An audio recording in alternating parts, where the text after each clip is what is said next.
연준 같은 경우에는 이제 경기도 너무 박살내지 않으면서 물가도 잡아야 되는 그런 아주 어려운 네. 안녕하세요. 이슈톡의 이베스트 투자증권 이현민입니다. 이슈톡 두 번째 시간 이제 진행하려고 하는데요. 앞 시간에는 이제 ELS 관련돼서 내용 살펴봤고, 지금은 이제 두 번째 시간은 금리 인상으로 물가를 잡을 수 있을까? 올해 되게 큰 화두죠. 물가가 올라간다. 그리고 커머디티 이런 게 올라가는 거 많이 얘기됐는데, 러시아 우크라이나 때문에, 전쟁 때문에 또 되게 많이 촉발이 됐거든요. 그래서 이 내용 조 전무님이랑 함께 어떻게 되는지 한번 살펴보도록 하겠습니다. 네. 뭐 최근에 이제 제일 많이 나오는 뉴스 중에 하나죠. 그래서 많은 그렇죠. 분들이 이제 대부분 다 알고 계실 거로 생각하는데, 일단 한번 정리하는 차원에서도 한번 말씀드리고, 그다음에 이제 뭐 원자재 같은 경우도 이제 지난 시간에 러시아 관련해서 한번 얘기는 했었었는데, 오늘은 이제 조금 다른 부분은 이제 노동 관련된 이슈에 대해서 한번 좀 다뤄보도록 큰 이슈인 것 같아요. 최근에 해보겠습니다. 그러니까 최근에 이제 금리가 요즘에 물가가 하도 올라가다 보니까 이제 연준에서 이제 금리 인상을 갖다가 시작을 했고, 그다음에 이제 계속 더 한다고 얘기를 하죠. 그런데 맞아요. 그런 부분을 해가지고 쉽게 물가가 잡힐 수 있겠는지 거기에 대해서 한번 좀 살펴보고, 그다음에 이제 그러면은 이제 어떤 요인들이 이제 물가에 영향을 미치고, 그다음에 이제 나중에 이제 그럼 어떤 자산 쪽에 좀 관심을 가져보면 좋을 건지 그런 걸 한번 정리를 한번 해보도록 하겠습니다. 그래서 뭐 전 세계적으로 물가들이 많이 올라가고 있죠. 이제 뭐 미국뿐만 아니고 이제 특히 미국, 유럽 쪽에 이제 굉장히 많이 빠르게 올라가고 있는데요. 뭐 8.5%, 뭐 9.8% 뭐 이렇게 해서 주로 한국은 그래도 좀 낮습니다. 한국은 이제 3월 보면 이제 4.1%인데 다른 데에 비해서는 좀 나은 편이고요. 상대적으로 낮네요. 상대적으로 나은 거죠. 네. 우리 뭐 낮다고 보기는 그쵸. 어렵죠. 그 휘발유 오른 거 보면은 많이 올랐다 생각했는데, 그래도 상대적으로 미국 같은 데 진짜 심각한 거네요. 그럼 그러니까 미국 같은 경우에는 지금 뭐 40년 최고치로 해가지고 그냥 8.5% 정도 나니까, 이제 물론 이제 코로나로 인해 가지고 소비가 뭐 한동안 좀 위축이 된 부분이 있긴 하지만은, 그래도 보면은 8.5%면 굉장히 높은 수준이라고 볼 수 있을 것 같습니다. 그러다 보니까 이제 뭐 3월부터 이제 금리 인상을 시작을 했고, 그다음에 이제 5월 달에는 뭐 0.5%는 거의 기정사실화되고 있죠. 저희 지난번인가 지지난번 촬영할 때만 해도 가능성이었는데 그 사이에 확정으로 바뀌었죠. 그러니까요. 확정이 됐고, 0.5%만 올리는 게 아니고 계속 올린다 그러죠. 뭐 보면은 꾸준히 시장 같은 경우에는 이제 뭐 5월에 이제 0.5% 올리고 6월에는 뭐 한 0.75% 정도 올릴 거를 이제 여러 가지 지금 막 계속 나오고 있죠. 예상하고, 지금 뭐 보면은 이제 그 시장 예상을 보면은 지금 5월달 같은 경우 0.5%, 6월에는 0.75, 7월에도 0.5% 또 올리고, 그 다음부터는 이제 0.25씩 해가지고 연말 되면은 한 2.75% 정도, 거의 3% 가까이 이제 맞추려고 하는 거죠. 가까이 올리는 거죠. 앞으로도 이제 한 2.5%는 더 올라갈 거로 이제 예상을 미니멈 2는 가야 되는 거죠. 미니멈 진짜 큰데요. 그러니까 0.5니까 이제 2.5까지 미니멈 가야 되니까 2 남았잖아요. 0.5를 4번 할지. 근데 CT에서 0.5 4번 한다고 나왔을 때 난리 났었잖아요. 그러니까 그게 선제적이었고, 지난주인가 지지난주에 노무라는 75bp 두 번씩 한다고. 근데 이게 뭐 사실 이럴 거로 예상을 안 했잖아요, 보면. 그렇죠. 얼마 전까지만 해도 뭐 보면은 금리 인상 2023년부터 뭐 한다, 뭐 이런 약간 얘기가 슬로우하게 한다, 뭐 이런 분위기였는데, 갑자기 이제 뭐 다 끝내고 그냥 닥치고 그냥 1년 사이에 뭐 2.5% 착착 한 번에 올린다 그러니까 지금 굉장히 좀 당황스러운 상황이긴 하죠. 보면. 그러니까 지금 보면은 이런 게 이제 예전하고 비교해봤을 때도 굉장히 막 서두르는 그런 느낌이거든요. 그러니까 예전에 이제 금융위기 때 같은 경우랑 같이 한번 비교를 해보면은, 그때 이제 버냉키 같은 경우에도 이제 테이퍼링 얘기를 한 다음에 실질적으로 이제 그거를 맞추는 데까지가 걸렸던 시간이 한 1년 한 10개월 정도? 맞습니다. 1년 넘었죠. 충분히 시간을 줬죠. 진짜 충분히. 얘기 끝난 다음에 이제 실제로 하기 때까지 이제 1년, 거의 2년 가까이 이제 걸려가지고 이제 맞췄었는데, 요번은 이제 7개월 만에 했고, 그 다음에 테이퍼링 끝난 다음에 금리 인상하는 것도 예전에는 한 1년 2개월 정도 시간 두고 한 1년 더 있다가 이제 하고 그랬었는데, 지금은 이제 테이퍼링 끝나자마자 바로 금리 인상. 그다음에 양적 긴축도 처음에 그때 금융위기 때만 해도 첫 금리 인상 이후에 한 2년 정도 있다가 네. 이제 양적 긴축에 들어가는데 지금은 이제 3월 달에 한 다음에 지금 양적 긴축 5월이나 6월 달에 뭐 한다는 예, 그런 예상들이 5월부터 한다고 그러고 막 네. 그런 분위기죠 지금. 예, 그러죠. 그러니까 뭐 엄청 빠르네요. 옛날 금융위기 때랑 비교해서도 엄청나게 빠른 속도로 지금 보면은 그 출구 전략을 갖다 서두르고 있는 거죠. 그러니까 연준 입장으로 봤을 때 이제 경기 순환 때문에 이제 인플레이션이 생긴 게 아니고 이제 공급 쪽에 이제 문제가 있어서. 생겼고 그다음에 이런 부분들 때문에 이제 인플레이션이 증폭이 되다 보니까 기선제압 차원에서 보면은 이제 빨리 이제 이걸 확 올려가지고 인플레이션 기대 심리를 갖다 아예 그냥 눌러버리겠다. 예, 그런 차원에서 하는 거였고 사실 좀 늦기는 했죠. 보면은 이게 작년에 뭐 재임 얘기 때문에 네. 그런 뭐 것도 못했다 있고, 뭐 뭐 이러고서 뭐 일시적인 거다 뭐 이런 네. 뭐 말들은 많죠. 보면 왜 이걸 갖다가 좀 늦췄는지 관련해서도 하긴 하는데 보면은 사실 좀 선제적으로 못하고 사실 좀 너무 이제 인플레 올라가는 거에 비해서 금리 인상을 안 했으니까 지금 한꺼번에 그걸 갖다가 중립금리로 맞춰버리려고 그쵸. 좀 서두르는 인상도 좀 있는 것 같아요. 중립금리라고 얘기하는 것들도 계속 올리잖아요. 그렇죠. 중립이면 가만히 냅둬야지 되지. 왜 그 중립을 계속 올려요? 이제 중립도 3.5 얘기하는 사람들도 있어요. 2.5가 원래 지금 2.5 정도 지금 한 되잖아요. 2.5 정도라고 생각을 다들 하고 있는 건데 3.5 얘기하는 사람도 있더라고요. 중립이 누가 중립이라고 얘기해 주는 거야, 이제. 그러게 말입니다. 그러니까요. 올렸다 내렸다. 네. 바뀌는. 근데 뭐 어쨌든 작년이랑 비교해 보면 전쟁도 솔직히 이럴 줄 몰랐고 중국도 그렇죠. 락다운 저럴 줄 몰랐고 뭐 어떻게 합니까? 뭐 그랬다고 얘기하면 뭐 또 패드도 또 뭐 알았지 않았을까요? 백악관에서 전쟁한다고 지네가 얘기했으니까. 아, 또 12월 지난번에 저희 한 것처럼 뭐 11월 달부터 대충은 생각을 이런지 하고 알고 있었지 있었다. 않을까. 근데 어쨌든 그런 것 같아요. 그런 것들이 실제로 일어난 거랑 또 리얼하고는 또 다르니까.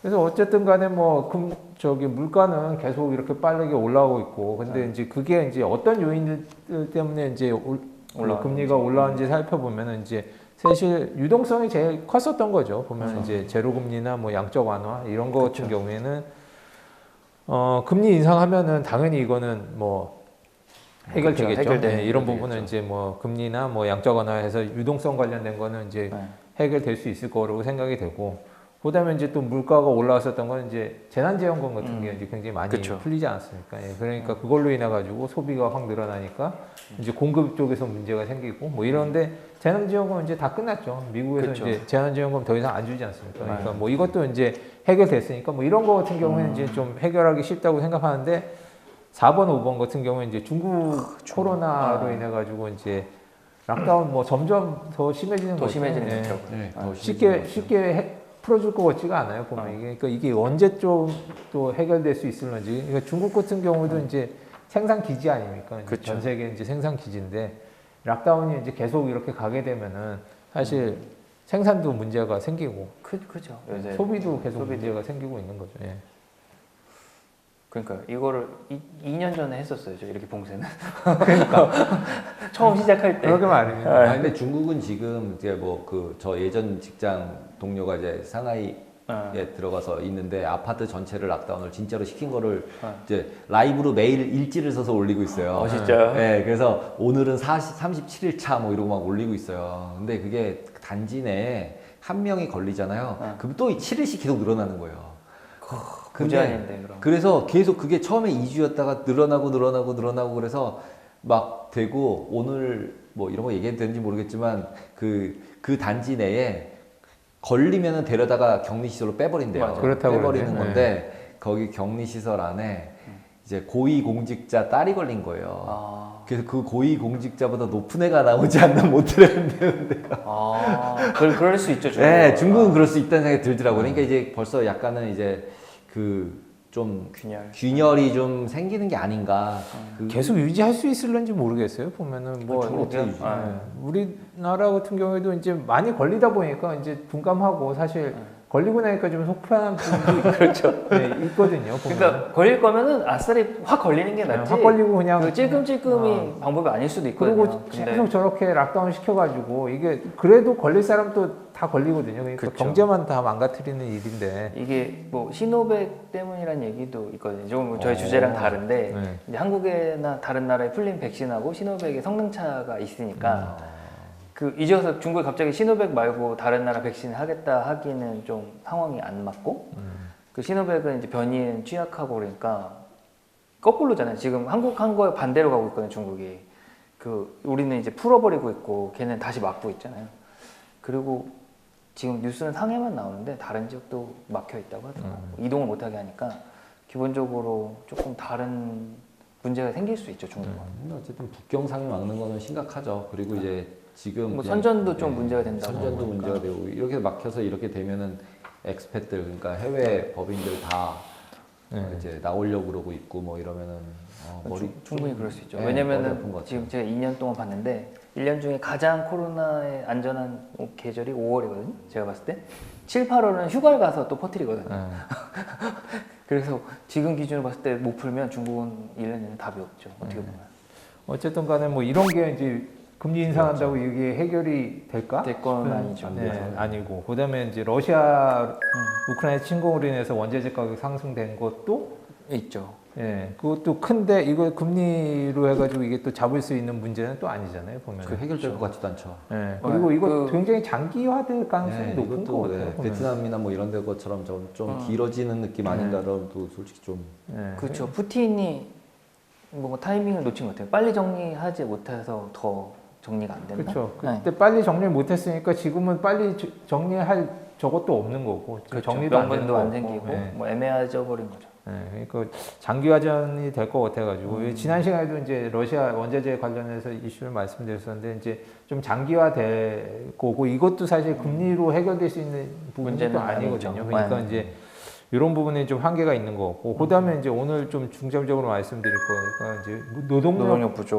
부족 관련된 이슈인데 요것도 사실 보면은 금리로 해가지고 해결될 수 좀 어려운 부분들이거든요. 네. 그러니까 위에 세 개 같은 경우는 그래도 해결이 되는데 밑에 세 개 같은 경우에는 해결이 안 되는. 네, 해결이 해결이 안 안 되는 되는 부분들이 있어서 그런 부분에 있어서 이제 좀 살펴보겠는데 이제 노동력 부족 관련해서는 이제 구인이 지금 굉장히 빠르게 증가를 하고 있죠. 이제 뭐 경기가 좋으면 이제 구인 당연히 늘어나고 그쵸. 경기 안 좋으면 이제 구인이 줄어드는데 요즘 같은 경우에는 이제 굉장히 빠르게 하고 있죠. 이제 일손을 구하기가 어려운 거죠. 예년에 비해서는 보면은 예전에도 이제 리세션 이후에는 계속 그래도 구인 수요가 늘어났었었는데 네, 네. 지금 보면은 훨씬 더 그 증가 폭 자체가 굉장히 급하네요. 네. 빠르게 올라가고 있거든요. 이제 그만큼 이제 일할 사람이 없다는 없다. 거죠. 아. 예전에도 이제 뭐 얘기했었던 게 이제 뭐 코로나 걸려가지고 뭐 일 못하고 뭐 자산 가격이 올라가지고 뭐 그렇죠. 일 안 하고 뭐 일 안 하고 조기 은퇴? 그 비슷한 조기 저희 은퇴. 건 아니, 그러니까 컨텐츠를 했었죠. 페드 와가지고 주가 빼는 거 말고는 일자리로 돌아오게 할 방법 없다 뭐 이런 코멘트를 날리니까 그러니까. 네. 페드 위원이 그러니까 주가를 빼야 되나? 빠졌잖아요. 이제 들어오나? 이거보단 좀 더. 더 빼야지. 뭐 더 빼야지. 그런 이슈들 말고도 다른 것도 많이 있는 것 같아요. 실제적으로 보면은 이제 그 구인 제일 어려운 부분은 한국도 그렇잖아요. 개발자 채용 그러니까 뭐 테크 쪽 같은 테크 쪽. 경우에 네. 보면은 요새 난리 났죠. 사람 구하기 워낙 어려우니까 보면은 그 임금을 갖다가 많이 주면서 이제 데리고 오려고 그러는 거죠. 그러니까 뭐 미국도 마찬가지거든요. 개발자나 뭐 이런 테크 쪽 인력들 구하기 어렵기 때문에 네. 그래서 그쪽 인력은 계속 올라가는 거고 한국도 보면은 이제 뭐 테크 쪽 관련된 기업들 같은 경우 인건비가 어마무시하게 지금 올라가고 있는 거죠. 어마무시해요. 예. 그러니까 이제 그런 쪽 분야에서 이제 특히 이제 임금이 많이 올라가고 있고요. 그다음에 이제 그러다 보니까 블루 칼라에서 그쪽으로 이동하는 인력들이 많이 늘어나고 있다고 그래요. 그러니까 그 뭐 월스트리트 저널에서 나온 기사 보면 이제 from blue collar to new collar 뭐 이렇게 나오는데 new collar가 보면은 이제 원래 블루 칼라였다가 이제 테크 쪽이나 서비스 쪽으로 옮겨간 그런 인력들을 갖다 얘기를 하는데 왜 이렇게 올라가려고 하면은 기본적으로 이제 수요가 굉장히 많은데 늘어났다. 그 사람들을 갖다가 없으니까. 네. 그러니까 학력 기준을 갖다가 낮추고 조금 교육을 받은 사람이라도 이제 채용해다 이제 쓰는 인력들이 많이 늘어난 거죠. 보면 예전에 비해 가지고. 그러다 보니까 이제 요즘에 뭐 여기 보면 이제 이동 수단에 보면 프리 코스나 소셜 미디어라든지 뭐 페이드 코스, 뭐 프리 웹사이트 뭐 이런 데서 어느 정도 좀 교육 좀 받고 막 코딩 좀 배우고 뭐 이렇게 한 사람들 같은 경우에는 다 그냥 그런 뽑아다가 이제 아주 고급적은 아니더라도 기본적으로 돌아가는 건 이제 시키는 거죠. 예. 지금 우리나라도 스타트업 뭐 이런 데 중에 그 코딩 교육을 하는 스타트업 같은 경우는 교육비를 안 받고 교육을 6개월 시켜주고 네. 취업을 시킨 다음에 연봉 계약에 연봉의 몇 프로를 받는 맞아요. 걸로 네. 계약해가지고 하는 스타트업들도 생기고 있고 예. 그래서 그 코딩 학원에 들어가는 게 아주 막 경쟁률이 치열하대요. 엄청나요. 근데 여기는 비싸요. 그리고 거기 학비도. 그러니까 졸업하고 내는 돈이 비싼 거죠. 그러니까 네, 결국은 네. 그러니까 연봉을 그러니까 취업까지도 자기네가 다 알아서 해준다는 거예요. 그래서 거기 들어가면 취업까지 되는데 졸업하면 거의 카카오랑 네이버가 데려간대요. 그래서 그냥 그 카카오 네이버 연봉의 몇 프로를 내기로 하고 간다는 거예요. 내기로 하고 돼 있으니까 이제 거기 그 학원을 들어가야 되는 거죠. 일단 학원비를 안 내니까. 되게 영리하네요. 영리하죠. 와, 그래서 대단하다 정말. 근데 근데 그럴 만큼 뭐 정말로 심각하긴 해요. IT 관련 뭐 금융회사들도 지금 다 겪고 있거든요. 자리가 많이 비고 이제 경력자 있으면 뽑고 싶어하는 의지도 강하고 네. 영향이 있죠. 근데 막 저도 뭐 있을 때 그랬지만 뭐 블록체인 한다고 가고 네, 크립토 트레이딩 한다고 나가고 그렇죠. 다 나가요. 게다가 뭐 이렇게 그 전통적이지 않은 금융업체들 생기잖아요. 네, 그런 거기다 핀테크 또 핀테크 가고. 회사로도 가고 네이버 카카오로도 가고 막 맞습니다. 그래서 사람 킵하기가 너무 어려운 것 같아요. 증권사에서 이제 그죠?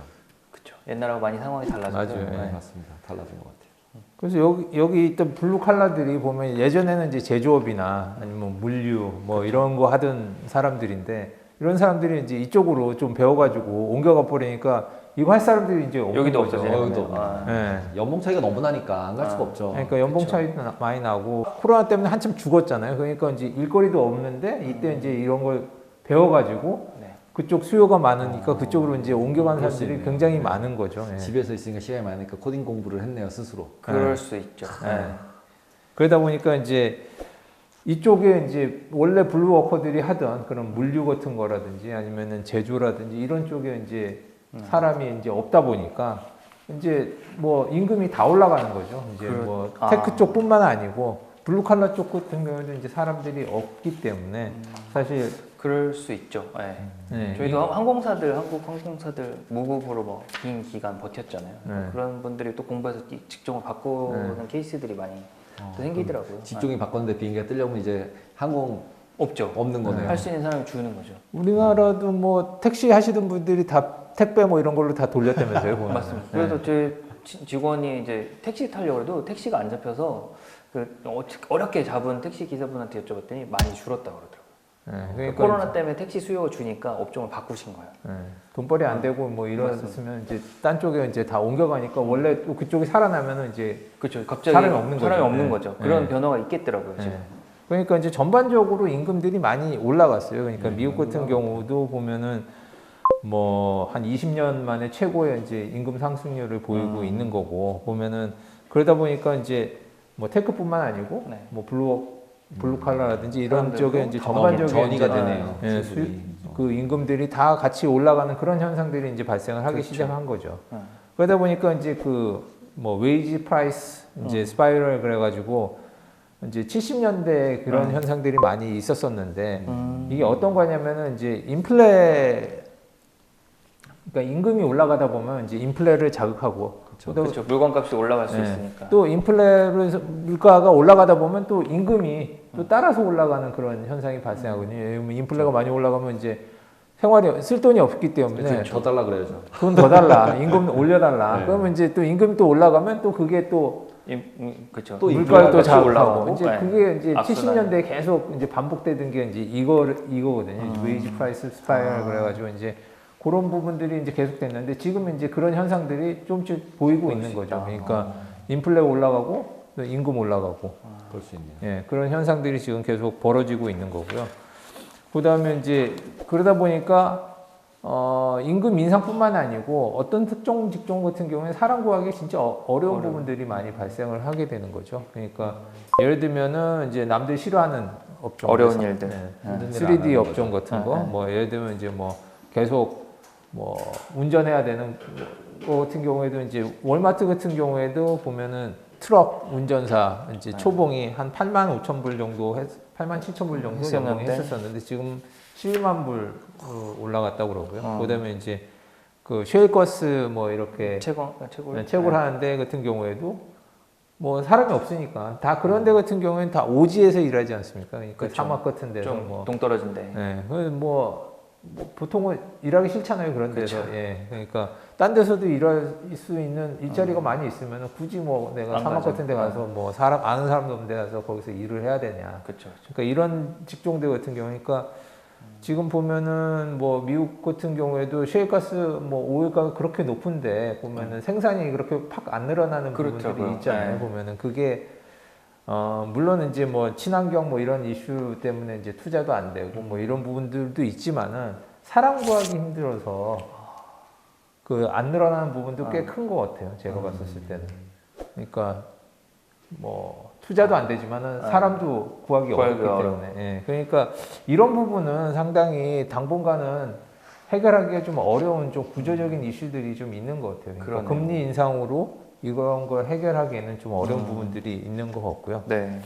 그다음에 이제 지금 이제 원자재 가격도 올라갔고 임금도 올라갔고, 그러니까 원가 상승은 계속 되고 있는데 수요가 지금 보면은 전체적으로 좀 줄어드는 그런 모습을 보이고 있거든요. 네. 전 세계적으로 봤었을 때 이제 중국 같은 경우에도 소매 판매가 3.5% 줄었고 보면 이제 필라델피아 보면 신규 주문 같은 경우에도 확 줄었거든요. 최근 들어가지고. 그러니까 그 말은 이제 뭐 수요가 예전만 못하다는 거죠. 지금 같은 경우에는 이제 보통 보면 가격이 상승한다 하더라도 보면은 수요가 늘어나면 그냥 정가시켜버리면 되잖아요. 그러면 이제 뭐 경제적으로 봤을 때는 순환이 일어나니까 문제가 없는데 가격 원가는 계속 올라가는데 수요가 죽으면은 올리지도 못하죠. 예, 올리지를 못하지 않습니까? 예, 그러니까 이제 그런 쪽에서 조금씩 문제가 좀 생기고 있는 것 같아요. 그러니까 또 그 다른 거 보면 이제 중고차 가격 같은 경우에도 그 최근 물가 상승률에 가장 영향을 많이 미친 게 보면 중고차 가격인데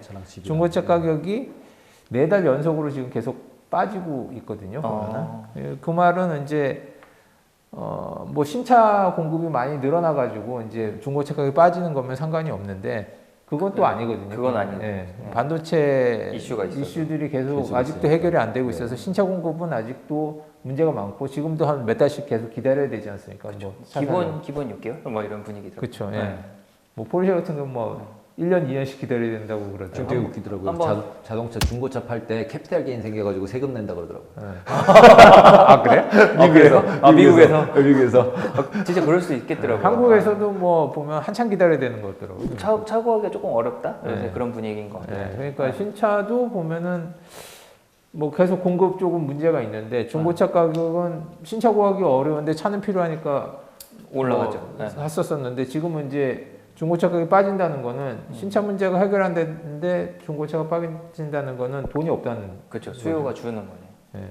그나마도 살 돈이 없다는 뭐 얘기죠 보면은. 그러니까 미국 같은 경우에도 보면은 이제 조금씩 경기가 좀 둔화되고 있는 모습을 좀 보이고 있긴 하거든요. 최근 들어가지고 아직 뭐 본격적으로 뭐 그렇진 않지만은 보면은 조짐들이 조금씩 나타나고 있는 것들이 보면 이제 팬데믹으로 지원금 주던 거 이제 다 종료됐죠. 그러니까 작년 1분기 같은 경우에 이제 GDP에 영향 미쳤던 게 한 7.6% 정도가 이제 지원금으로 인해 가지고 영향 미쳤는데 지금 그거 다 빠졌죠. 보면. 예.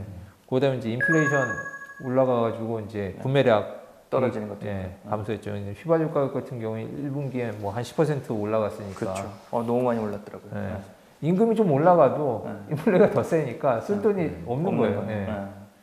그다음에 이제 금리 같은 경우에 이제 모기지 금리가 이제 5%가 넘어가면서 이제 대출에 대해 가지고 부담감이 이제 생기는 거죠. 그러니까 사람들이 물가는 올라가는데 계속 쓸 돈이 뭐 임금도 올라가지만 인플레가 심하다 보니까 쓸 돈이 없는 거고 쓸 돈이 없다 보니까 이제 성장에 영향을 이제 끼칠 수 있네요. 미치기 시작을 하는 것 같아요. 그러니까 당장 뭐 문제가 확 저거 하진 않지만은 이런 게 축적이 되다 보면 이제 나중에 또 문제가 생길 그럴 수 있고. 것들이 있겠죠. 그러니까 성장 전망도 IMF 같은 경우에도 지금 뭐 계속 좀 낮추고 있죠. 뭐 4월 달에 이제 나온 거 보면 이제 작년에는 6.1%였다가 뭐 3.6, 그쵸. 3.6으로 낮췄는데 이제 선진국 같은 경우에는 내년에 더 안 좋게 보죠. 보면 2.4% 정도 지금 보고 있는 거고. 그러니까 전반적으로 봤었을 때는 이제 이때까지는 계속 이제 성장도 잘 되고 물가도 올라가지만은 이제 계속 가격이 전가되면서 이제 쭉 성장을 해왔었었는데 네.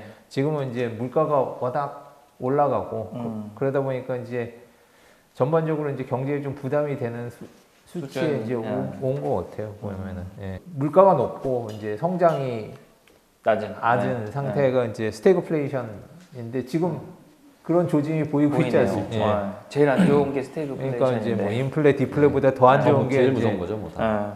스태그플레이션인데 그게 사실 물가 높고 성장 안 되면 스태그플레이션 그쵸. 아닙니까? 근데 지금 보면 이제 물가는 높고 성장은 좀 다운되고, 다운되고. 예, 그러니까 이런 걸 갖다 피하려고 그러면 이제 뭐 인플레를 잡으면은 물가를 낮추면 이제 되는데 이제 그래서 이제 뭐 연준에서 계속 금리를 인상시켜가지고 물가를 잡으려고 그러는데 굉장히 챌린징한 그런 과제가 아닌가. 왜냐면은 그 잡을 수 없는 부분들이 사실 있지 않습니까? 이제 네, 금리로 많이 컨트롤할 있죠. 수 없는 부분들이 있는데 그 금리를 잡으려다 보면은 그걸로 인해 가지고 사실 경제에 더 무리를 일으켜 가지고 보면은 좀 침체 쪽으로 갈 수도 있으니까 참 그 기로에 참 잘 서 있는 거 그 지금 그 기로에 서 있는 상태가 아닌가? 그러니까 그럴 수도 있겠는데요. 네. 그래서 빠지는 거죠, 건축권.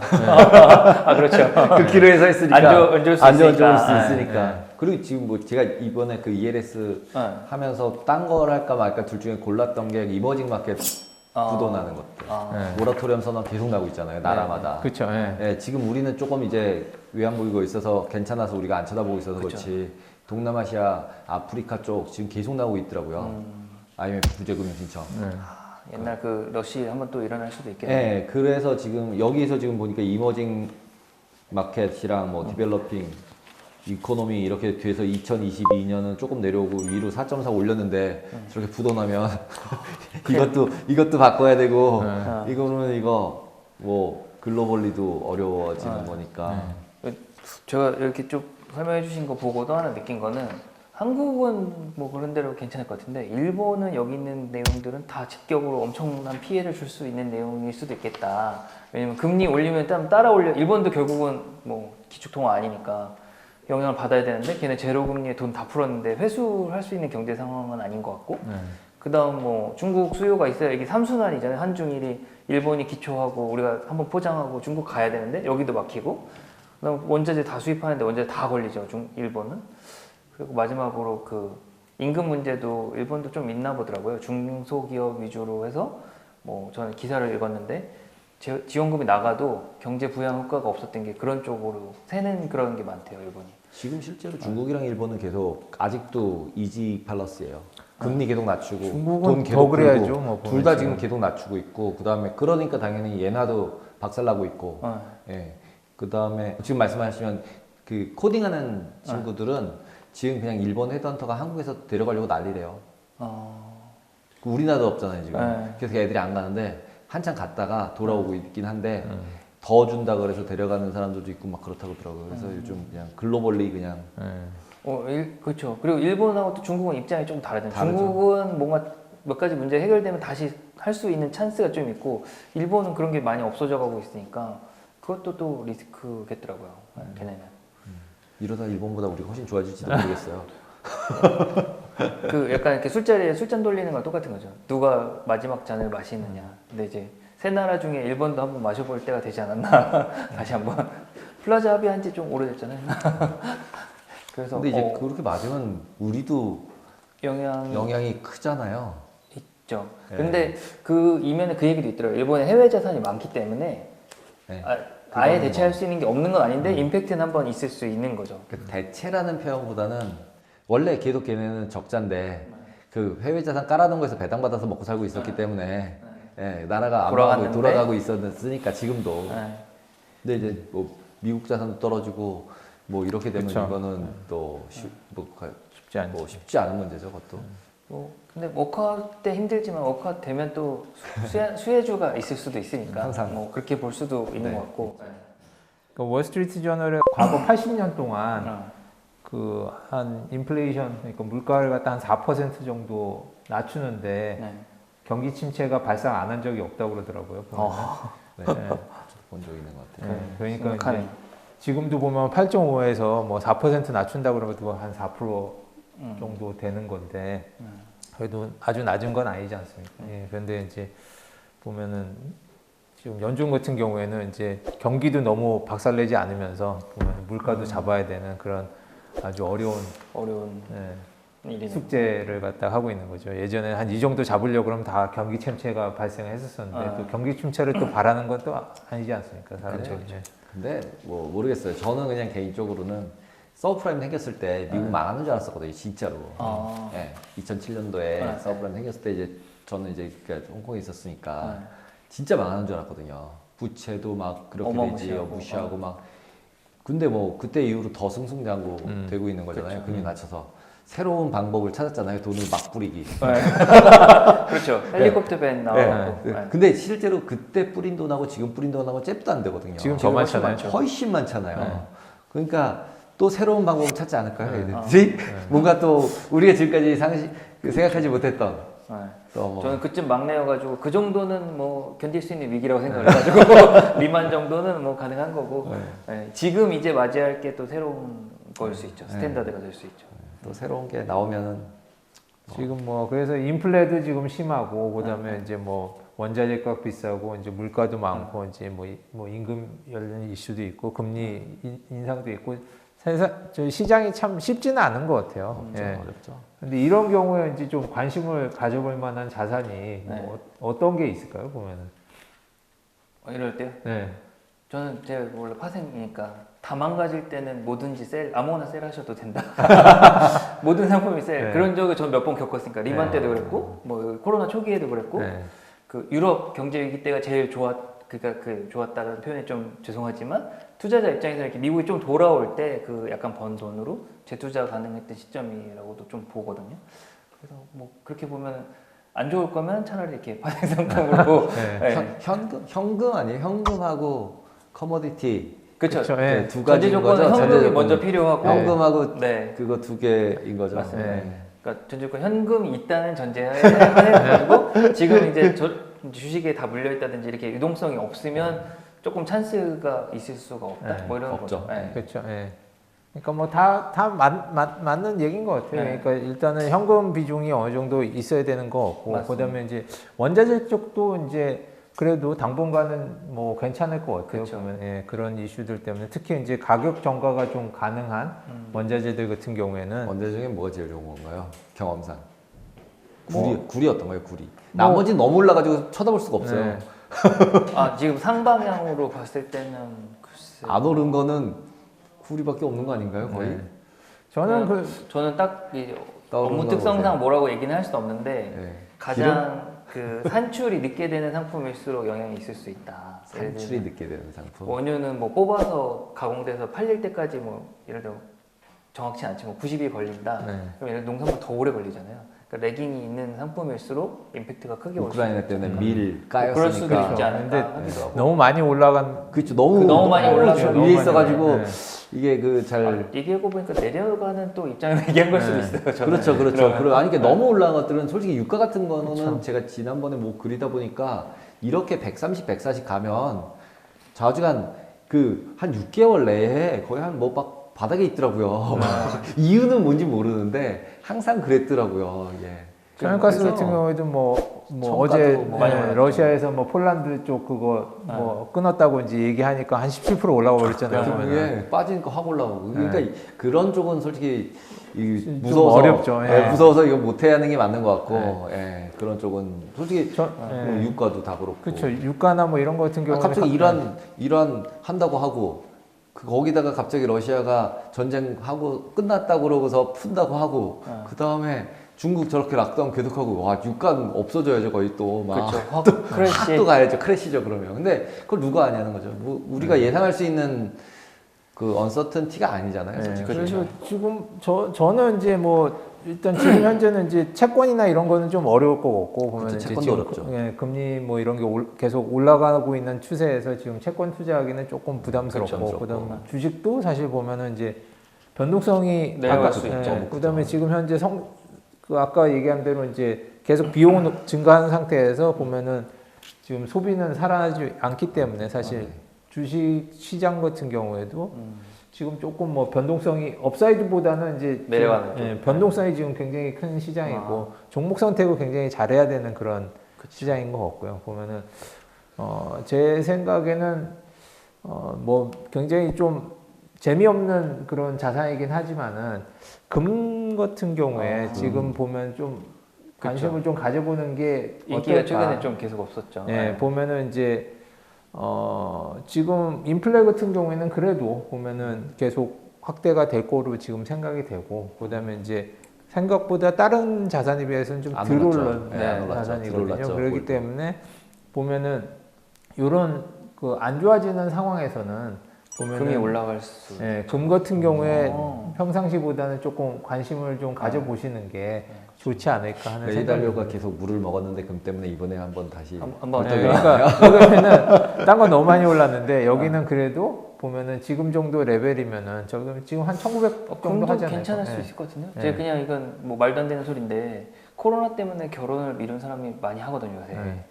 그 한국만 그러지 않을 거잖아요. 글로벌리 이렇게 다 풀리면은 인도가 원래 결혼 시즌에 금 엄청 많이 소비하거든요. 인도 같은 데 살아나면은 일시적으로는 좀 수요는 살 수도 있겠네요. 언뜻 생각에. 뭐 뇌피셜 얘기하지만. 그러니까 이제 딴 데 지금 좀 재미없으니까 보면은 이런 거 같은 경우에 뭐 그렇다고 해서 다 팔고 뭐 금을 할 거는 아니지만은 그래도 일정 부분은 보면은 금을 좀 관심을 가지고 하는 것도 괜찮지 않을까 그렇게 생각을 듭니다. 하여튼 뭐 마지막 되게 괜찮았던 것 같아요. 금 다시 한번 볼 필요가 있는 것 같고 오늘 이제 요 내용 관련해서 이제 금리 인상으로 물가를 잡을 수 있을까 저희가 살펴봤는데 조금 쉽진 않은 것 같고 시장도 조금 지금 마지막 대화로 봤을 때는 쉽진 않은 것 같아요. 여러 가지. 그래서 이제 투자자분들 입장에서는 현금 보유가 좀 더 중요한 시점 됐다. 뭐 이렇게 폭락할 때 살려고 현금이 있는 거잖아요. 어차피. 그러니까. 그래서 뭐 그런 부분이 좀 필요한 것 같아요. 그리고 특히 한동안은 또 이렇게 바이만 하는 뭐 주식이나 코인이나 이런 걸 투자가 흥했었으니까 그런 부분에서도 좀 주의 깊게 봐야 된다. 이렇게 다시 내릴 때 또 투자할 수 있는 거니까요. 결국은 이제 투자 여력이 있냐 없냐 이것도 중요한 시점인 것 같고 그리고 뭐 아까 얘기하다 느낀 거지만 그 다른 이머징 마켓 이런 부분도 또 이슈가 있을 수 있겠다. 뭐 이렇게 좀 확장적으로 생각이 됩니다. 그래서 뭐 저희가 이렇게 매번 방송할 때마다 금리 얘기도 했는데 확실히 눈앞에 보이니까 좀 투자자분들은 조금 더 경각심을 세우고 보시면 좋겠다 이렇게 좀 마무리하면 좋을 것 같고요. 저희 최근 한 3개월 계속 비슷한 내용이었는데 좀 임팩트가 있을 수도 있겠는데요, 조만간. 근데 벌써 임팩트를 받는지도 모르죠. 저희가 또 촬영 텀이 있어가지고 러시아 우크라이나 전쟁 때는 또 이렇게 딱 중간에 저희 촬영 사이에 있었거든요. 그래서 저희가 뭐 이렇게 준비한 내용 오늘 이제 마무리 좀 지었으면 하고 인플레이션 참 중요하죠. 뭐 많은 투자자분들이 금리는 뭐 금리야 이렇게 생각하는데 사실은 그게 아니니까 다시 한번 금리 뭐 좀 어려우니까 난 몰라도 돼 이렇게 생각하시지 말고 좀 중요하게 한번 다시 보면 되실 것 같고 가장 큰 건 금리가 변하면 금융회사들이 알아서 활동이 많이 바뀌니까 바뀔 수 있다 이렇게 보시면 될 것 같습니다. 그래서 꼭 한번 금리 그리고 미국에서 나온 뉴스들 한번 주의 깊게 보시고 그 컨텐츠에서 나왔던 것처럼 이제 다른 데서 뭔가 발생했는데 연쇄적으로 일어날 수도 있으니까 투자하실 때 그 부분 특히 주의하시고 마지막으로 이제 금도 한번 좀 보시는 것도 괜찮을 것 같네요. 그래서 금 투자가 한 몇 개월 이상 작년부터 좀 시드를 했는데 저희가 연초에도 한번 다시 얘기를 했었거든요. 금. 그래서 한 번 더 주의 깊게 볼 만하다. 또 결혼하신 분들은 미리 예물 사시면 좋을 것 같아요. 그래서 오늘 이렇게 전무님 두 분과 함께 이런저런 주제 한번 살펴봤고 전무님 두 분 되게 고생하셨고 시청자 여러분도 여기까지 시청해 주셔서 감사합니다.